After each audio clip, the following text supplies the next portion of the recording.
ISF যে উদ্দেশ্য নিয়ে গঠিত হয়েছিল সেটা কি ফুলফিল হয়েছে বলে মনে করেন? আইএসএফ তৈরি করার মূল উদ্দেশ্য হচ্ছে সমাজ ব্যবস্থাকে পরিবর্তন করা, ক্ষমতা দখল আমাদের মূল লক্ষ্য নয়।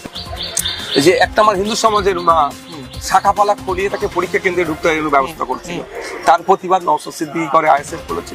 ঠিক একই ভাবে কারো হিজাবকে নিয়ে যদি কেউ শিরখার করে তারও প্রতিবাদ আইএসএফ নওশাদ সিদ্দিকী করে। কিন্তু একটা কথা বলি, জোর গলায় বলি, যে আমি শুধু সাইনবোর্ড হয়ে সেকুলার থাকতে চাই না।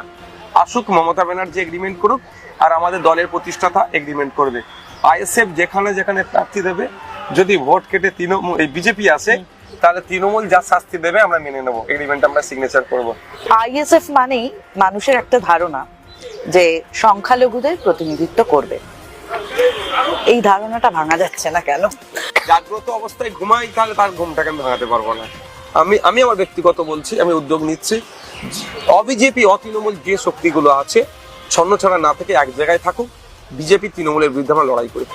দেখুন না, 2021 আর 2025 মধ্যখানে 4টে বছর গঙ্গা দিয়ে অনেক পানি গড়িয়ে গেল, এখনো পর্যন্ত জানতে পারলাম না আমার রাজ্যের মুখ্যমন্ত্রীর উপরে কি আক্রমণ করলো।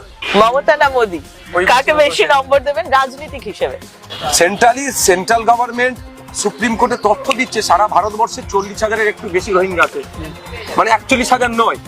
আর শুভেন্দু অধিকারী এখানে চিৎকার করছে যে 1.5 কোটি রোহিঙ্গা পশ্চিমবাংলায় আছে।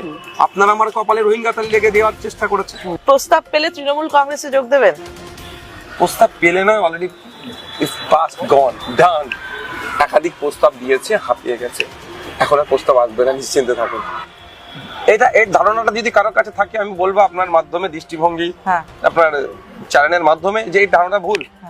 আমার নজরে বিজেপি শুধু মুসলমানের শত্রু না।